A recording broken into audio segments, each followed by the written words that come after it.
Hello, hello.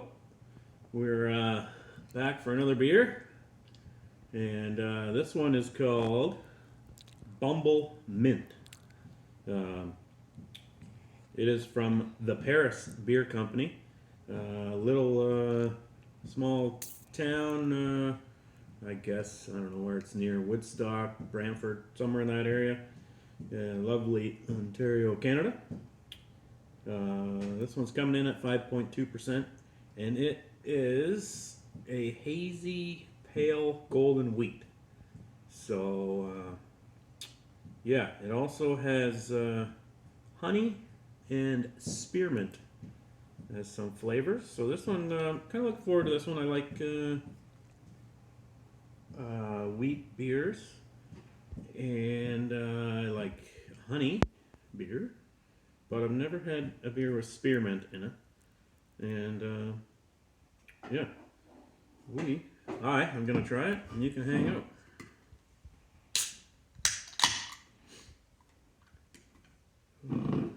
Okay.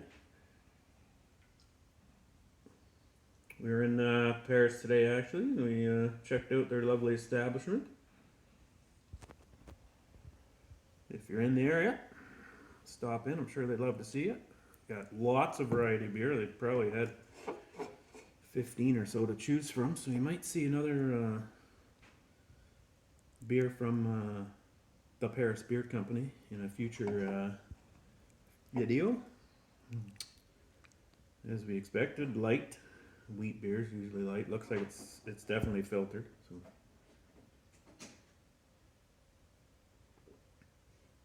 I can smell that mint.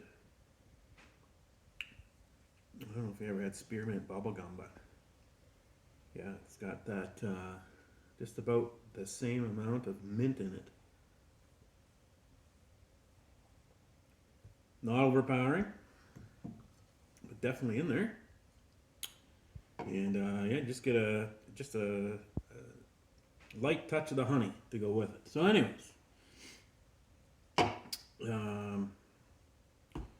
as you can imagine, I'm not the type of guy who does a lot of grocery shopping, but every now and then, wife sends me out with a list, and I got to pick up stuff, and try to help out where I can, right? So I get to the grocery store this one time, and I just go straight down the list. I know that's probably not the most efficient way to do it, but if it says meat and then eggs and then meat again, I'm from the meat to the eggs back to the meat. So I go one at a time down the list, make sure I don't miss anything.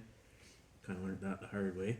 And yeah, so I'm back and forth in the grocery store, and I noticed this lady. She's got a cart, and it is like full of food, like just jam packed, almost falling over. The bottom shelf of the cart's filled up, and yeah, she keeps staring at me, and I'm getting uncomfortable because every aisle I go down there, she is, and she's staring at me again. I think to myself, what is going on with this lady? Like, why is she staring at me? Like, do I have something on my face, or like, what's going on? So eventually, the one aisle we get close together. And I said, "Excuse me, ma'am. Like, I notice you keep staring at me. Is there something wrong? Like, do I have toilet paper hanging out of my pants, or something on my face, or what?" She goes, "Oh no, I'm really sorry, sir. I lost my son about a month ago in a horrible automobile accident, and I never truly got to say goodbye to him. But he looked exactly like you, and I just every time I see you in one of these aisles," she said, "I can't help but stare because you remind me of my son." And I was like, "Oh, now I feel bad." Right? I'm like, "Oh my, I'm sorry to hear that." And hopefully the rest of your day goes okay. So I continue on shopping, and I got two things left, and like one of them's a spearmint gum. I have no idea where to find that because I don't eat it, but it's on the list, and honey. So I go back to the back of the store, find the honey, and then I'm thinking, "Oh, is this spearmint's bubble gum? It's probably right up at the cash." So I don't have that many things, maybe like a dozen things. Just too many to go in the express lane, 10 or less. So I pull in the, I pull in the line, and I'm looking for the spearmint gum. And sure enough, this lady is right in front of me. I'm like, oh, I was hoping this was over. And there's another person in front of her checking out. And the lady says to me, "Oh, I'm glad I got to see you again." She said, I wanted to apologize for my actions earlier, like I feel bad, and I'm saddened by my son's death. And it's just astonishing how much you look like him. And I really didn't get a chance to say goodbye. Would you be able to do me a favor? And at this point, I'm like, oh, geez, anything. Like, just, let's move this along. So she says, when I leave the store, if I could just turn around and if I could say goodbye, son, I think it would just put my mind at rest. And if you could just say bye, mom, I would just make my day, and I'd feel so much better.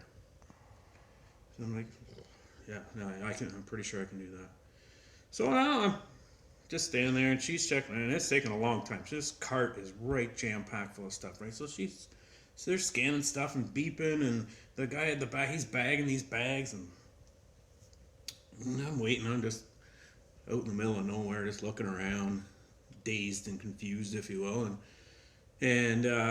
So she checks out, everything's good, and I bring my stuff up to the cash, and I'm putting the stuff on the conveyor belt or whatever, and cashier starts scanning it through, and all of a sudden this lady, she's at the door now, and she says, "Oh, goodbye, son," and she waves at me, and I'm like, "Oh, goodbye, mom," and that, I'm thinking, this is it, this is the end of it. Whew.